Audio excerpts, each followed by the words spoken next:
Ce message a été enregistré en public au Centre évangélique de Saint-Nazaire. Prédicateur, pasteur Alain Ouvrard. Toute l'équipe vous souhaite une bonne écoute.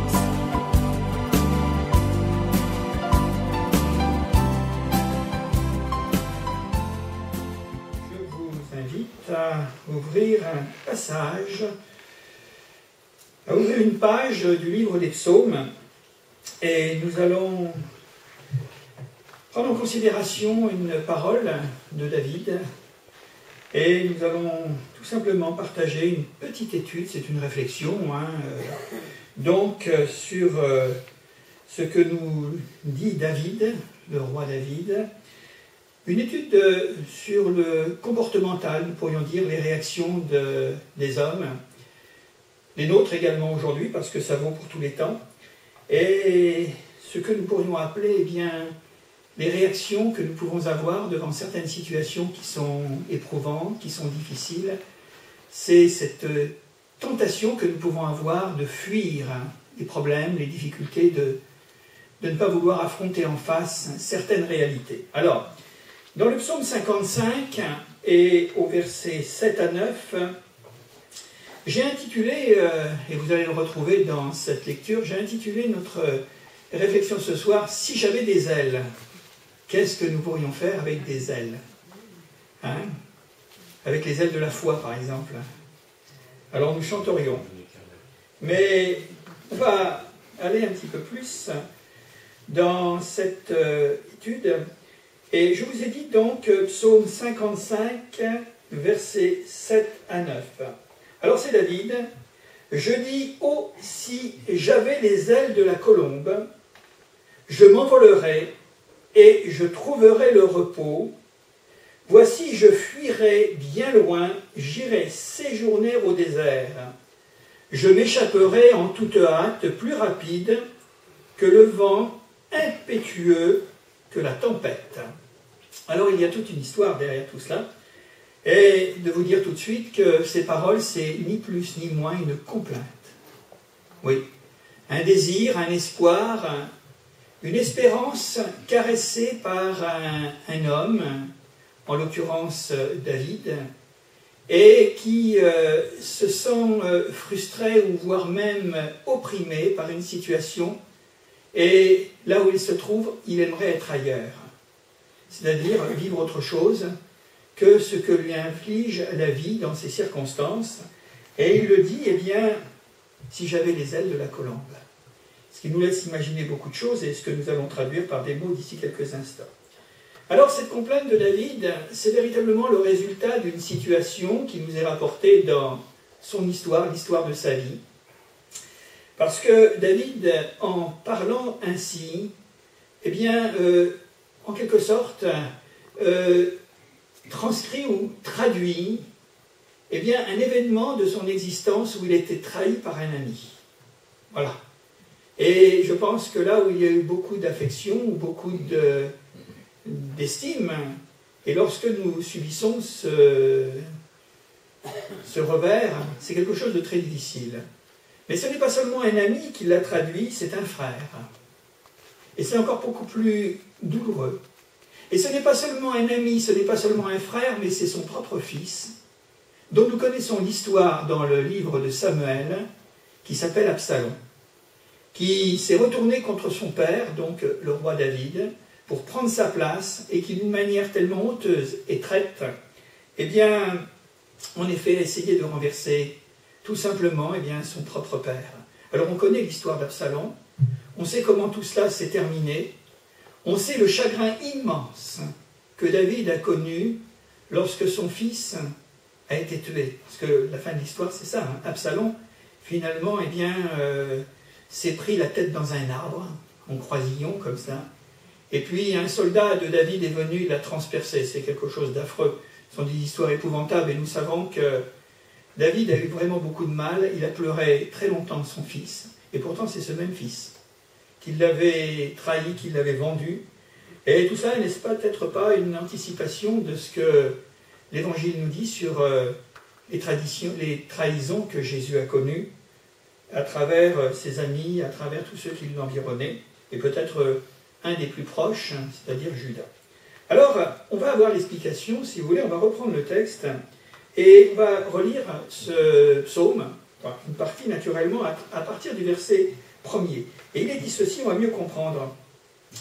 Cantique de David, ô Dieu, prête l'oreille à ma prière, et ne te dérobe pas ma supplication, écoute-moi et réponds-moi. J'erre çà et là dans mon chagrin et je m'agite, à cause de la voix de l'ennemi et de l'oppression du méchant, car ils font tomber sur moi le malheur et ils me poursuivent avec colère. Mon cœur tremble au-dedans de moi et les terreurs de la mort me surprennent. La crainte et l'épouvante m'assaillent et le frisson m'enveloppe. Et c'est là où David va poursuivre. Je dis, oh, si j'avais les ailes de la colombe, je m'enfuirais et je partirais. Alors nous allons porter notre attention et nous allons analyser le sujet, c'est-à-dire que nous connaissons, que David a connu, que bien des hommes ont connu, je crois que nous ne pouvons pas passer au travers, dans l'expérience de l'existence, ce malaise que j'appellerais, que je qualifierais de récurrent, du besoin de fuir devant des situations qui sont inimaginables, des situations insurmontables, à nos yeux naturellement, selon ce que nous pouvons éprouver sentimentalement, peut-être physiquement, et devant la vue d'un ennemi ou du mal qui nous submerge. David, à travers ces quelques mots, dit simplement son désir d'avoir des ailes pour échapper aux limitations et aux contingences tout simplement terrestres. Un homme est un homme. Un homme, pour fuir, il n'a que ses jambes. Il n'a peut-être que son imagination aussi, ses pensées, quand elles ne sont pas trop agitées, quand elles ne sont pas trop affolées.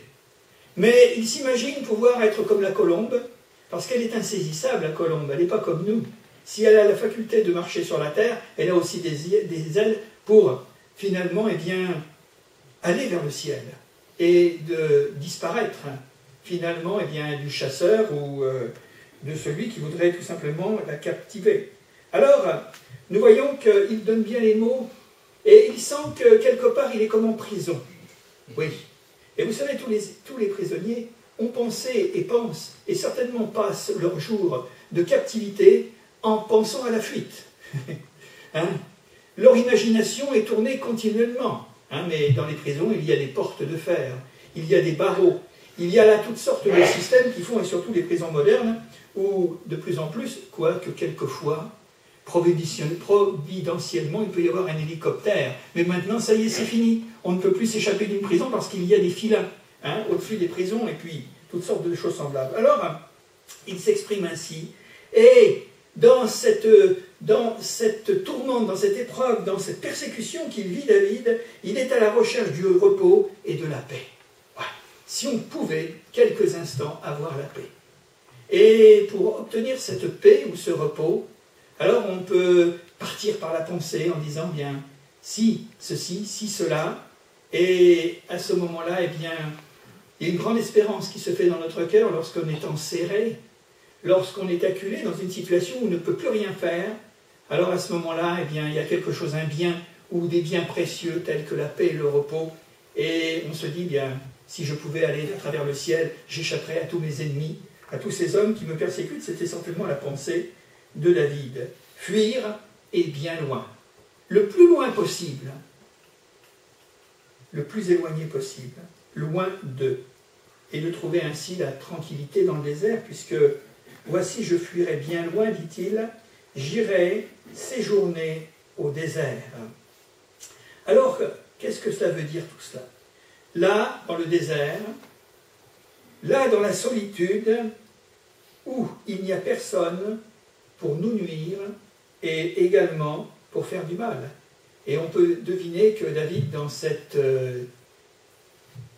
conjoncture dans laquelle il se trouve, eh bien, certainement avait besoin de se retrouver hors de ce conflit, hors de cette situation, et il aspirait profondément à être dans un lieu sûr, et pour lui, et c'est tout à fait géographiquement compréhensible lorsqu'on est en Palestine, eh bien, dans le désert, là où personne ne pourrait l'importuner, le laisser tranquille. Voilà pour l'histoire de David. Et on y reviendra d'ici quelques instants. À l'origine de la tentation ou de ce désir impérieux de fuir des situations, eh bien, il y a principalement la peur. Oui, ça fait partie justement des conditions ou des mobiles qui poussent un homme à fuir. La peur d'abord, la crainte de souffrir aussi. C'est pas quelque chose qui nous est habituel, parce qu'on ne s'habituera jamais finalement à la souffrance ou à la tristesse ou également à la peine. C'est parfois aussi la culpabilité. On l'a dans le cas d'Adam par exemple, culpabilisé là, lorsque la révélation lui vient que Dieu l'appelle, et il se cache, il fuit, donc en quelque sorte. Il y en a bien d'autres comme ça. La culpabilité parfois et la crainte d'être découvert en faute. Ça, c'est quelque chose qui peut terroriser également quelqu'un, de dire, eh bien voilà, la conscience qui n'est pas tranquille, et de dire, eh bien on se cache. Et puis, 1001 autres raisons qui sont à l'origine eh bien, de cette tentation compulsive, finalement, de partir. Il y a un synonyme à la fuite, c'est l'évasion. Oui, l'évasion est synonyme de fuite. Et s'évader évoque une situation d'enfermement. Alors on a parlé de la prison, on a parlé de la captivité. C'est une réalité. C'est une privation de liberté. Et naturellement, David, lui, s'exprimait en disant « mais j'irai dans le désert, là où il y a de la place. Là où finalement, eh bien, Dieu va me mettre au large, en quelque sorte. » Privation de liberté, tenter parfois aussi de s'extraire eh bien là, de conditions dangereuses lorsque nous sommes menacés, de sortir ou de s'enfuir d'une existence malheureuse, d'une existence médiocre et sans perspective. Et c'est peut-être un fait de notre société, comme toujours, mais un fait de notre société aujourd'hui, où les gens sont quelquefois à soupirer, à désirer ardemment, eh bien en finir peut-être avec la routine, avec le train-train de la vie qui finalement eh bien, les laisse dans une situation où il n'y a plus tellement d'intérêt, il n'y a plus tellement de perspectives, comme nous l'avons dit tout à l'heure. Les fuites peuvent être physiques, lorsque nous prenons nos jambes à notre cou, comme nous disons, prendre ses jambes à son cou et courir. Elles peuvent être morales, elles peuvent être psychiques, et elles peuvent être surtout en pensée quand on n'a pas la possibilité physiquement de fuir. Et ça fait partie justement eh bien, d'une des capacités que l'homme a, de s'enfermer en lui-même, et de se replier, c'est une forme de recroquevillement qui est extrêmement négatif, mais qui quelque part eh bien, nous projette dans un autre monde, nous projette dans un autre avenir, nous projette dans une autre situation. Et c'est pourquoi le terme que David emploie est tout à fait justifié, « si j'avais les ailes de la colombe ». Et ça se passe en pensée naturellement. Aller ailleurs, en pensant qu'ailleurs ça sera mieux qu'ici. C'est peut-être également eh bien, de changer de lieu en disant, eh bien voilà, si je vais dans une autre contrée, si je vais au désert, et quand on est au désert, on veut revenir en ville. Et on n'est jamais bien là où on est, parce que le problème n'est pas tant de ce que nous pouvons projeter, de ce que nous pouvons imaginer, de ce que nous pouvons avoir en tête, mais de régler un autre problème dont nous allons eh bien, en parler d'ici quelques instants. Changer de lieu, là où l'on espère plus souffrir, là où on peut rêver en quelque sorte, ou imaginer partir dans une aventure nouvelle d'un meilleur présent, sinon l'espoir d'un avenir meilleur. Et nous sommes en tant qu'humains dans cette capacité, lorsque nous sommes réduits à une situation d'extrémité, de danger, où il y a peut-être au fond de notre cœur quelque chose que nous ne voudrions pas dévoiler, eh bien de nous renfermer en quelque sorte en nous-mêmes, et puis de nous porter à penser à autre chose. Ça peut aider, naturellement. Mais la véritable délivrance n'est pas là. Ça peut aider à vivre, mais ce n'est que temporaire, parce qu'il faut trouver d'autres solutions.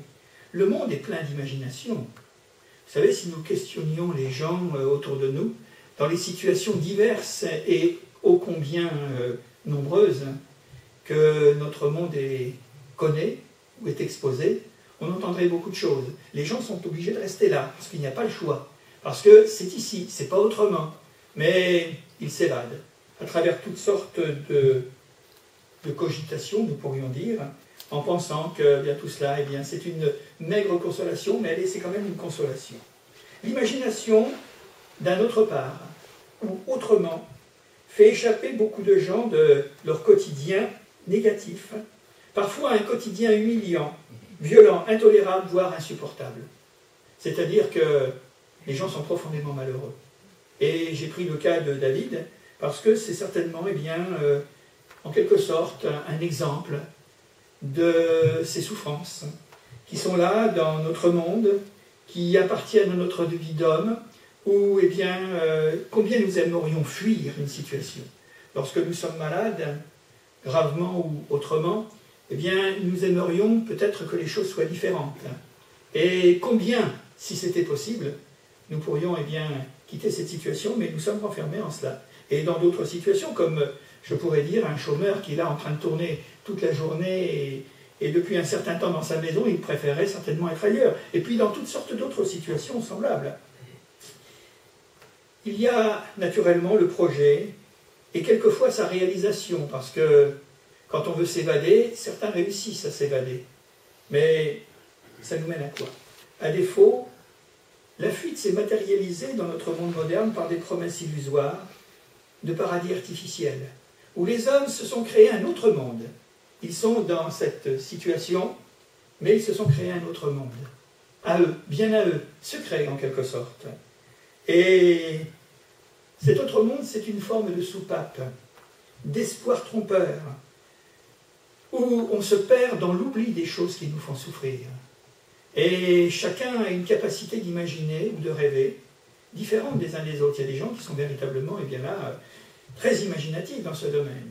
Et c'est une forme, finalement, d'oublier la réalité du présent, du quotidien, dont le moyen offert pour y parvenir est surprenant, mais l'ivresse en tout genre, à travers toutes sortes de substances, à travers l'alcool, à travers la drogue, à travers toutes sortes d'ivresses et de frénésie qui, quelque part, eh bien, nous donnent encore la sensation que nous sommes libres et que nous pouvons nous envoler vers, je l'ai dit tout à l'heure, certains paradis que nous avons qualifiés d'artificiels. Mais ne serait-ce pas, quelque part, cette nostalgie du véritable paradis, mais ce paradis perdu? Alors on peut le retrouver, ce paradis, et on va en dire quelques mots. Dans sa phase ultime et tragique, et nous savons qu'il y a à peu près 13 à 14 000 personnes par an qui franchissent le pas, c'est la fuite dans le suicide, où la vie devient impossible à supporter, où la vie devient, eh bien là, quelque chose de terrible. Et c'est souvent pour se soustraire de l'emprise d'une vie qui n'a plus ni sens, ni raison d'être. Quand on en arrive là, c'est terrible. C'est fou, hein? Alors, il y en a d'autres qui vont se précipiter vers toutes sortes de moyens d'ivresse. Et ils vont vivre, ils vont brûler la vie, on peut dire, à travers toutes sortes de choses qu'ils vont se donner ou que le monde leur propose. Mais de toute façon, à un moment donné, il faudra revenir au point de départ. Quoi qu'il en soit. Et quand on revient au point de départ, on n'est plus dégradé que quand on est parti. Parce qu'il y a eu des effets, finalement, de ces ivresses. Et puis il y en a d'autres qui ont résolu, ce serait le contraire. Ils s'enfoncent petit à petit dans le marécage de la souffrance de leur chagrin, jusqu'à ne plus vouloir, finalement, eh bien, continuer à exister, plus à vivre, tout simplement. Il y a un texte, et je reviens à David, qui est évocateur, qui est véritablement significatif, et on va le lire ensemble. C'est dans 1 Samuel, chapitre 23. Et nous allons, et je ferai quelques commentaires sur ce texte, parce qu'il est quand même assez particulier, et il est intéressant de le relier avec ce que nous disons sur ce désir de fuir. Oui, David était un homme courageux, c'était un homme vaillant, c'était un roi, c'était un homme qui était capable d'affronter beaucoup de situations, mais il a passé des moments dans certaines phases de son existence où David était complètement, eh bien là, découragé et démoralisé. Et nous en avons un dans ce texte, donc au verset 25, 1 Samuel 23, 25 à 28. Je le relis et je vous expliquerai un peu le contexte. Le roi Saül, c'est-à-dire le roi d'Israël, il nous est dit que Saül partit avec ses gens, ses soldats, à la recherche de David. Il recherchait David pour le tuer. Le roi d'Israël recherchait son gendre qui s'appelait David pour le mettre à mort parce que le roi Saül était jaloux de la popularité et du succès tout simplement de David. Et on est venu en informer David qui descendit le rocher et resta dans le désert de Mahon, Saül, l'ayant appris, poursuivit David au désert de Mahon. Saül marchait d'un côté de la montagne et David avec ses gens de l'autre côté de la montagne. David fuyait précipitamment pour échapper à Saül. Mais déjà Saül et ses gens entouraient David et les siens pour s'emparer d'eux. Lorsqu'un messager vint dire à Saül, « Hâte-toi de venir, car les Philistins, les ennemis d'Israël, ont fait invasion dans le pays. » Saül cessa de poursuivre David, et il s'en retourna pour aller à la rencontre des Philistins. C'est pourquoi, et c'est intéressant ce que nous allons lire, c'est pourquoi l'on appela ce lieu Shelah, Amna, Klekot. C'est difficile à dire. Et vous savez ce que ça veut dire? Ah, peut-être que vous l'avez dans vos Bibles, en aparté, mais je vais vous le dire d'ici quelques instants. On a la situation d'un homme, donc David, qui est poursuivi par son principal adversaire qui veut le tuer, et nous voyons que David, il nous l'a dit, il fuyait précipitamment. Il y a des fuites raisonnées, il y a des fuites qui peuvent se faire dans le calme, mais là c'était la précipitation, c'est du sauf qui peut. Il fuyait précipitamment pour échapper à son poursuivant. Et les soldats du roi étaient en train d'entourer David, et ils voulaient s'emparer finalement de David. Alors, je le relis. Shelah, Amna, Klekot. Vous prendrez des leçons d'hébreu et vous viendrez me l'enseigner. Hein? Alors, il y a un sens à tout ça. Vous savez ce que veut dire le mot que je viens de prononcer et que je ne reprononcerai pas?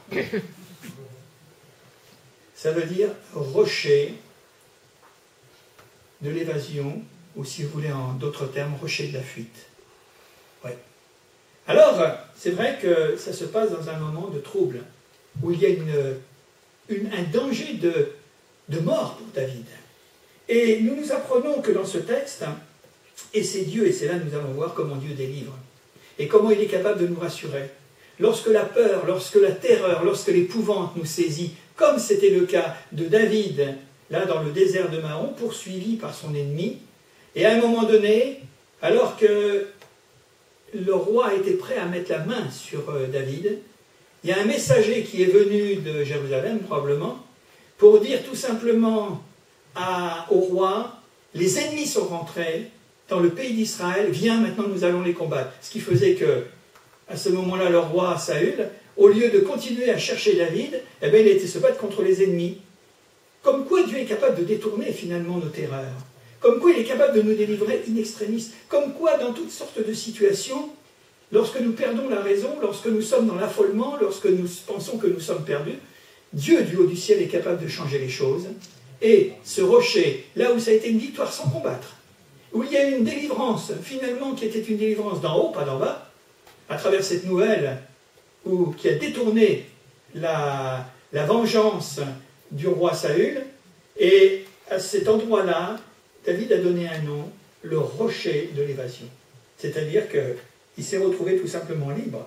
Et quand on relit, par exemple, le psaume 55, et je reprends le texte, je dis, oh, si j'avais les ailes de la colombe, je m'envolerais, je trouverais le repos. Voici, je fuirais bien loin, j'irai séjourner au désert. Pour nous montrer que, pour ceux qui mettent leur espoir et leur confiance en Dieu, le Seigneur est capable de tout. Il est capable de retourner toutes sortes de situations. Et nos fuites, nos frayeurs, tout ce que l'on peut appeler épouvante, eh bien, le Seigneur en a la maîtrise. Vous savez, c'est que dans la peur, il nous est dit que la peur est mauvaise conseillère. Et dans la peur, nous pouvons faire de grosses bêtises. Nous pouvons perdre tous nos moyens. C'est ce qu'on appelle la panique. Et dans la panique, on le sait très bien, c'est quelque chose qui peut devenir une véritable catastrophe. Il y a nombre d'exemples d'hommes qui ont eu peur et qui ont pris la fuite. Et dans leur fuite, eh bien, ça a été véritablement quelque chose de catastrophique pour eux. Donc, pour nous montrer tout cela, c'est que Dieu est un refuge et il est la délivrance de ceux qui espèrent en lui. Et sans aucun doute, David a dû certainement prier, crier, quand il a vu bien, son ennemi s'approcher et qu'il allait être vaincu et être tout simplement détruit. Eh bien, Dieu a entendu sa prière, le cri. Vous savez, dans ces fameux exemples dont je parlais tout à l'heure, vous vous souvenez de Jacob, qui fuyait la vengeance de son frère Ésaü. Remarquez, je vous dirais que Jacob avait fait tout ce qu'il fallait pour que son frère veuille le tuer. Il lui avait volé son droit d'aînesse, enfin, il y avait là tout un subterfuge de mensonges et toutes sortes de ruses qu'à un moment donné, eh bien, Jacob n'a pas pu rester dans la maison paternelle. Il a dû fuir. Et vous savez, cette fuite, elle a duré 21 ans. C'est pas une petite fuite. Et il s'est retrouvé là dans un pays étranger. Et nous savons que, néanmoins, derrière tout cela, eh bien, Dieu a fait quand même, il a fait quand même de Jacob un homme de Dieu. Et puis nous avons Moïse qui fuit dans le désert de Madian, désert du Sinaï, parce qu'il vient de tuer un homme. On l'a dit tout à l'heure, quelquefois, eh bien, la fuite, c'est aussi une culpabilité. Et puis un danger immédiat de la vengeance, ou tout simplement du châtiment, des fautes que nous avons commises. Moïse est devenu aussi un grand homme, certainement, dans ce que nous le connaissons dans l'histoire biblique. Et puis il y avait une femme aussi qui s'appelait Agar, dans un autre temps, qui a fui les souffrances infligées par sa maîtresse qui s'appelait Sarah. Elle aussi a été sous une bénédiction particulière. Et il y a naturellement, je pourrais en passer, c'est simplement pour donner un petit cliché de ce que peut produire les fuites, ou les évasions des hommes qui ont peur et pour d'autres raisons. Jephthé, qui va fuir l'humiliation de ses frères, parce que, quelque part, eh bien, il est né d'une prostituée. Vous vous rendez compte, quelle humiliation. Et dans tous ces cas, eh bien, Dieu les a tous secourus, ces gens qui sont en fuite.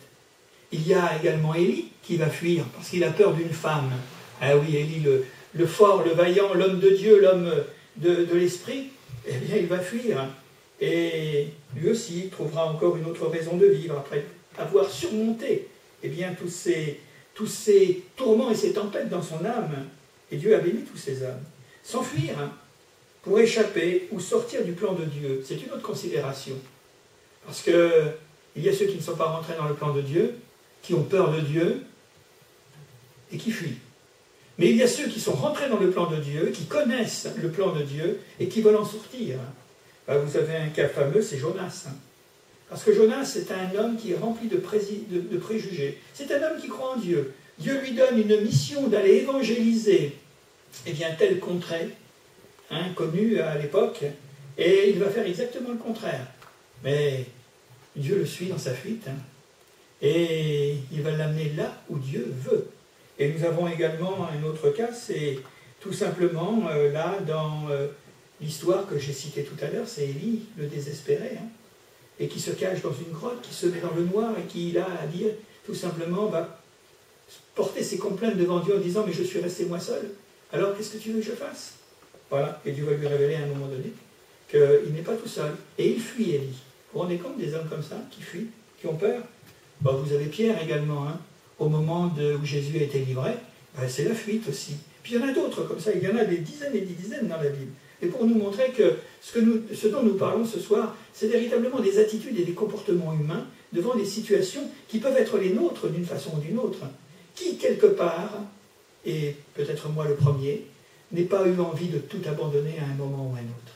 Parce que ça me semblait difficile, parce que ça me semblait insurmontable, parce que quelquefois les vagues sont tellement hautes qu'elles nous effraient, et de dire, eh bien, je baisse les bras, et voilà. Mais vous savez, Dieu est un Dieu de grâce, il sait très bien de quelle argile et de quelle poussière nous sommes faits. C'est bien pour ça qu'il vient à notre secours. Et si je dis cela ce soir, parce que j'ai à cœur de le dire, eh bien, c'est que les uns et les autres, peut-être, quelquefois, nous passons par des phases de découragement.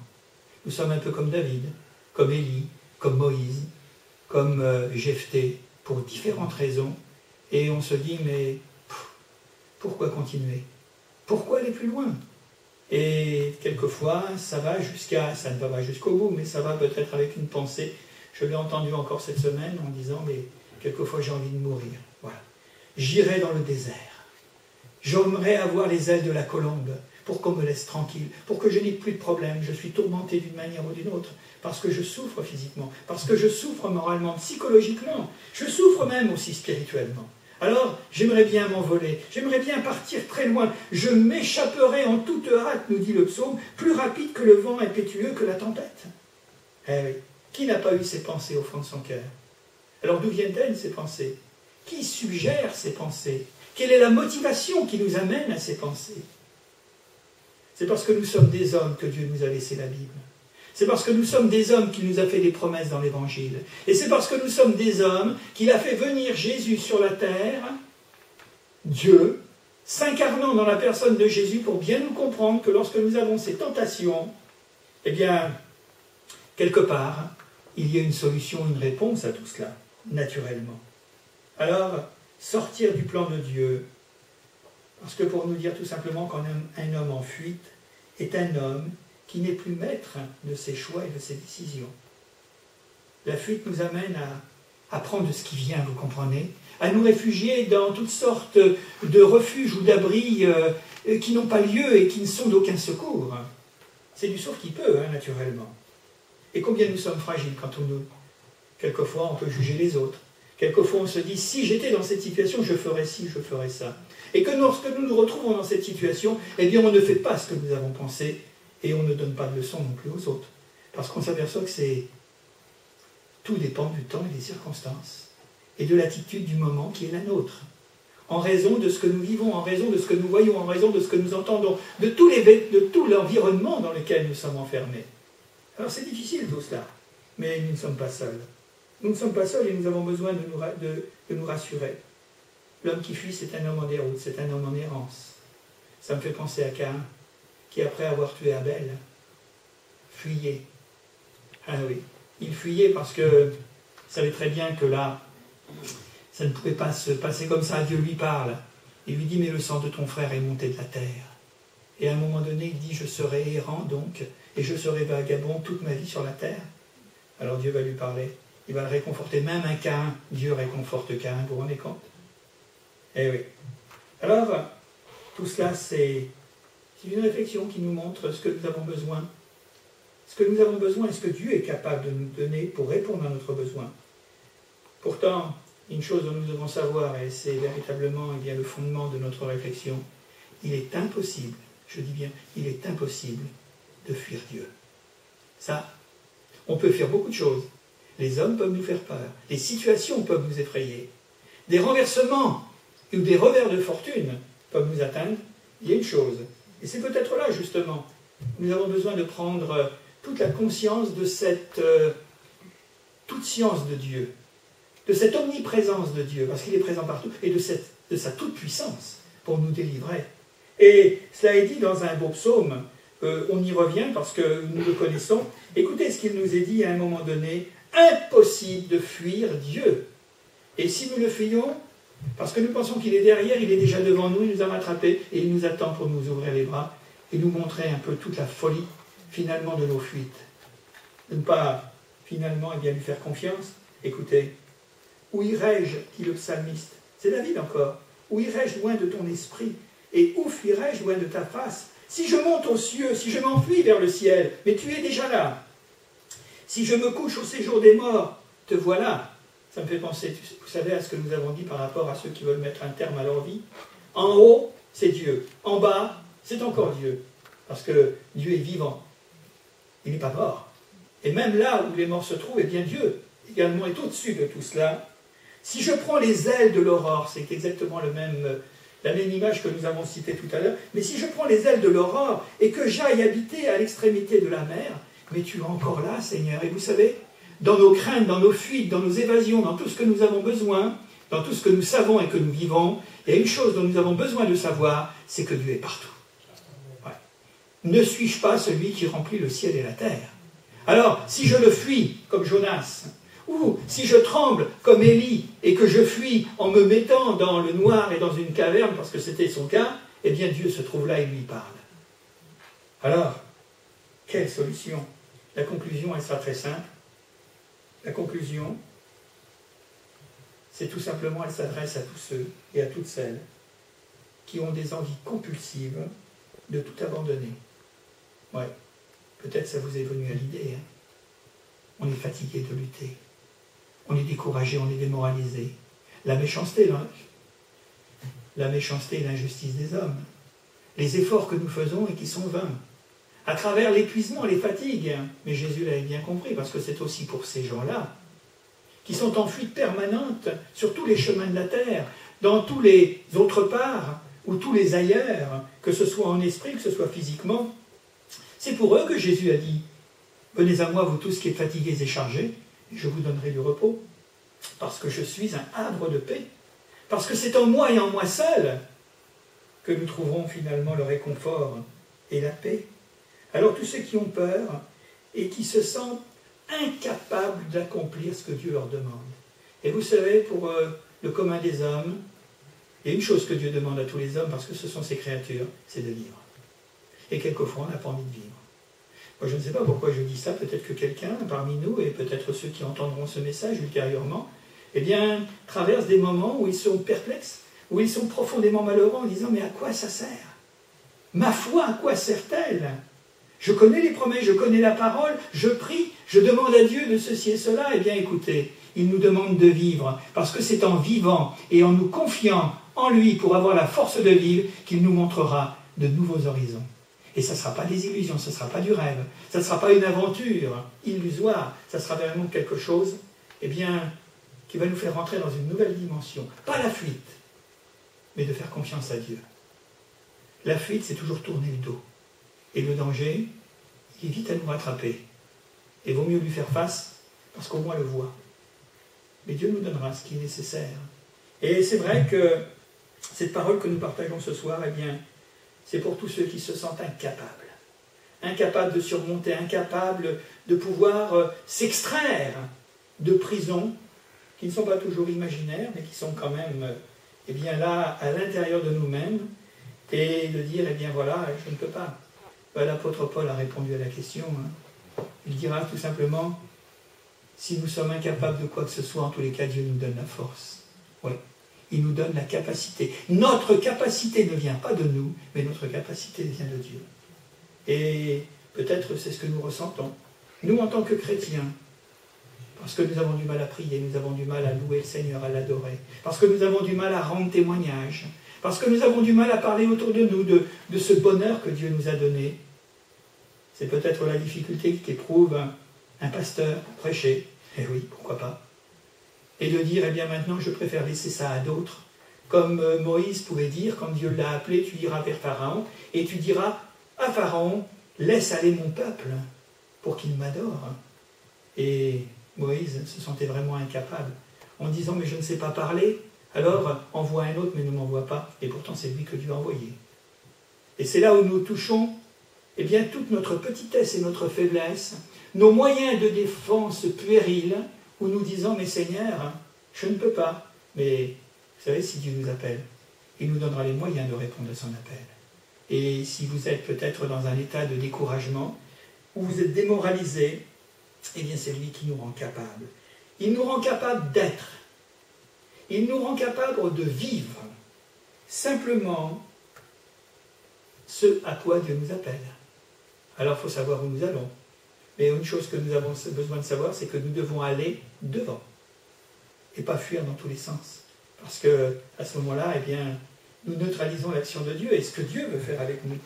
Et quand on voit tous ces hommes qui ont fui et que Dieu a rattrapé au passage et que, après les avoir rassurés, après les avoir réconfortés, quitte à donner des prodiges et des miracles, hein, c'était le cas de Moïse, ben, il est devenu quand même le conducteur du peuple d'Israël qui l'a fait sortir d'Égypte, et qui était le législateur dont nous parlons encore, finalement, de cette loi qui subsiste encore parmi nous. Hein. David, c'était la même chose. La fuite a un contraire et a son antidote. La fuite, c'est partir, c'est s'évader, c'est tourner le dos. L'antidote de la fuite, c'est quoi? C'est se rapprocher. Et je termine tout simplement par deux textes qui nous montrent que nous avons immensément besoin. Si nous fuyons, eh bien fuyons en nous réfugiant dans les bras de Dieu. et en lui faisant confiance. Dans Éphésiens chapitre 3 et au verset 12, il est dit cette parole: « En Jésus, nous avons, par la foi en lui, oui, par la foi en Jésus, la liberté de nous approcher de Dieu avec confiance. » Alors je ne fuis plus, j'avance. Je vais vers lui. Par ma foi que je peux mettre en Jésus, alors à ce moment-là, j'ai la liberté. Une liberté dont la fuite, eh bien, me prive de nous approcher de Dieu. Et puis un dernier texte, simplement. Dans le livre des Hébreux, nous avons aussi cette autre parole, au chapitre 7 et au verset 25. Il est dit tout simplement, c'est aussi pour cela qu'il peut sauver parfaitement, que Jésus peut sauver parfaitement ceux qui s'approchent de Dieu par lui, en son nom, étant toujours vivant, pour intercéder en leur faveur. Alors, si nous voulons résumer, je reprendrai tout simplement cette parole que nous avons lue au départ. David dit « Oh, si j'avais les ailes de la colombe ». Ça, c'est ce qu'il pouvait s'imaginer, en pensant que s'il était comme une colombe, eh bien, il partirait là où il veut et puis il serait tranquille, il aurait la paix. Mais la colombe, elle va vers le ciel. Et c'est quand même l'emblème en quelque sorte de la paix et du repos, la colombe, en tous les cas de la paix. Elle monte vers le ciel. Alors, je m'envolerai, je trouverai le repos. Voici, je fuirai bien loin, j'irai séjourner au désert. Et même au désert, le Seigneur s'y trouve. Alors que Dieu nous bénisse ce soir, qu'il nous donne sa grâce. En tous les cas, je reviens et je ponctue, je souligne cette parole. C'est pour tous ceux qui peut-être ont des velléités ou des inspirations à tout abandonner, à tout laisser derrière eux et à se décourager. Alors le Seigneur est là pour nous réconforter. Et quand on voit comment David a été miraculeusement secouru, alors ce qu'il a fait pour David, il peut le faire aussi pour nous. Alors courage et que Dieu nous bénisse. Nous allons prier quelques instants maintenant. Seigneur, nous voulons te rendre grâce et te remercier pour ta parole. Nous croyons qu'en effet, Seigneur, nous sommes, nous en tant que chrétiens, sur le rocher, Seigneur, de l'évasion. Oui, Seigneur, c'est toi qui nous fais évader. S'il y en a qu'un qui peut nous faire évader, qui nous ouvre les portes de nos prisons, de nos craintes, de nos peurs, de nos culpabilités, de toutes ces appréhensions que nous pouvons avoir et que nous avons du mal à supporter parce que cela, en effet, Seigneur, non seulement contrarie la vie, mais empoisonne notre existence. Nous voulons te demander, Seigneur, que nous puissions comprendre que si tu nous donnes des ailes, donne-nous les ailes de la foi. Donne-nous celles qui nous portent à te faire confiance, parce que tu es en effet, Père éternel, fidèle pour nous délivrer. Tu es fidèle, Seigneur, pour, en effet, Seigneur, nous apporter le réconfort dont nous avons besoin, les encouragements, l'exhortation, Seigneur, nécessaire dans nos moments de difficulté, nos moments, Seigneur, où la peur prenant le dessus, eh bien, nous tournons de dos à la réalité. Et la réalité, Seigneur, c'est toi qui es réel. Et nous voulons mettre notre confiance en toi, parce qu'il n'y a qu'un seul sauveur, il n'y a qu'un seul souverain, il n'y a qu'un seul Dieu et roi puissant. Eh bien, c'est toi, Jésus, et tu as raison de nous rappeler que tu es le chemin. Ce chemin, Seigneur, ce n'est pas celui de la fuite éperdue. Tu es la vérité, tu nous dis la vérité, ce que tu dis, tu ne manques pas de l'accomplir dans nos vies. Tu es également la vie, la vraie vie. Oui, Seigneur, nous te louons, nous te bénissons pour ta grâce, pour ta parole, pour ton esprit maintenant qui inscrit dans les cœurs, en effet, cette espérance vivante que tu nous donnes, en effet, Seigneur, de nous tourner vers toi, et ainsi, Seigneur, de nous reposer en toi et y trouver la paix. Au nom de Jésus. Amen. Amen.